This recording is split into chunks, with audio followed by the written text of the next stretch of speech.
But Joe, since you're here, you know all about being a promising youngster coming through at a big club, names being attached to England duty and all of that. I'm going to show you some stats comparing Cole Palmer and Anthony Gordon.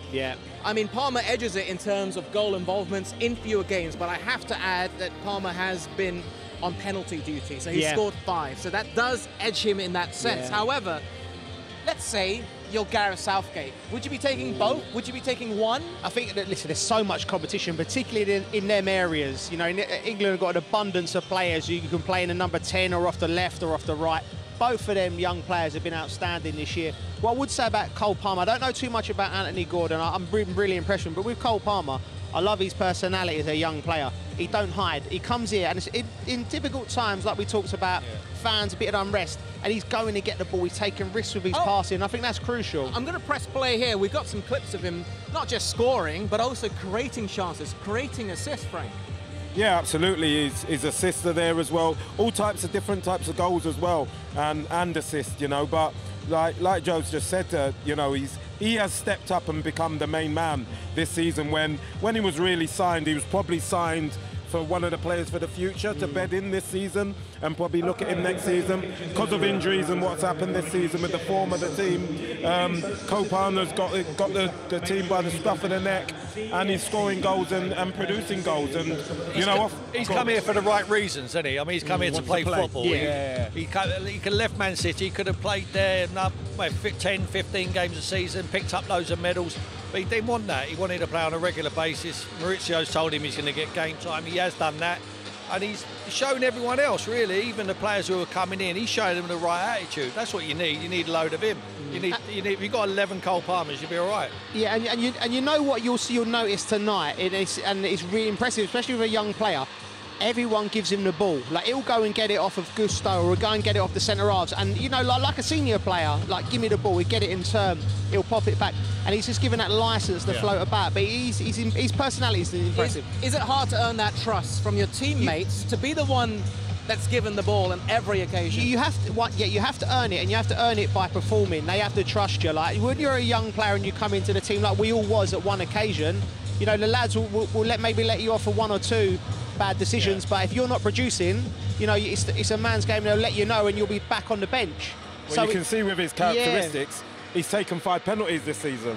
How's he get the ball in the first place? A young player coming into the squad, that shows the character. So at some stage, he's gone, I'm on these, and taking the ball, so that just shows what he's all about. To be fair, they're all pretty young as well, the majority of the side. I'm going to press play for the next clip as well, because I also have to highlight Anthony Gordon and the impact that he's had.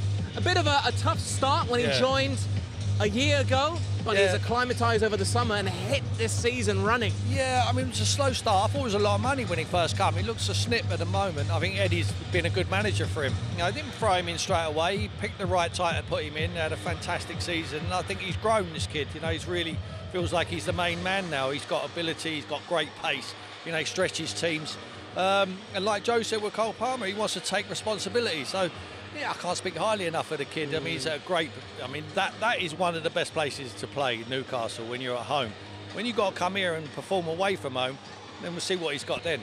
I think the best credit you can give an individual is, do you think Newcastle look worse without him there? Oh, they certainly miss him when he's not playing. And I think what with Anthony Gordon, like, because I remember speaking to Frank about him when he was a manager in Everton, he was waxing lyrically about him, saying what a player. And then he sort of went off the boil and got his move, and like Tim said, it was probably on the heavy side for the money. But now you're seeing that what he's doing on the pitch is explosive, he's dynamic, and he's one of them. But you know, Tim's right. You know, this is if he's going to be looking to get that next one, get into the England squad, Gareth will probably be thinking, well, what's he going to do against a Gusto? Or against someone else, Cucurella, like the international players away from home, like, because that's, you know, can he go to that next level? Is the next question. He's answered every other question. Any of them go? I think the big thing with Gordon is he's had to do a lot of work on his temperament. I've spoke to a lot of the coaches that worked with him at Everton as he was coming through, and you know, his temperament was something that was holding him behind. Obviously, he got the move. He's had to continue to do that work on his temperament, when you get to England, it's a different level again, as Joe will tell you, when it comes to the temperament. So that's the only thing that I'd say may well hold him back at the moment, because it's obviously Gareth will know him through him playing with the younger age groups as well. And I'm not sure he's ready right now. I'm going to go back to the original point. Do you take them at least to give some experience at an international tournament if you're Gareth Southgate? No, you don't rehearse there, you know. No, they're both... I'm thinking, remember Walcott went? He went to World Cup. That was a big mistake, wasn't it, really? Not my place to say. No, well, I think it was. Not my place to say. I think it's. I agree with Joe. I think it's too much competition in them positions. I think they're both going to miss out, unfortunately. I think he takes Marcus Rashford. I mean, he's not performed well.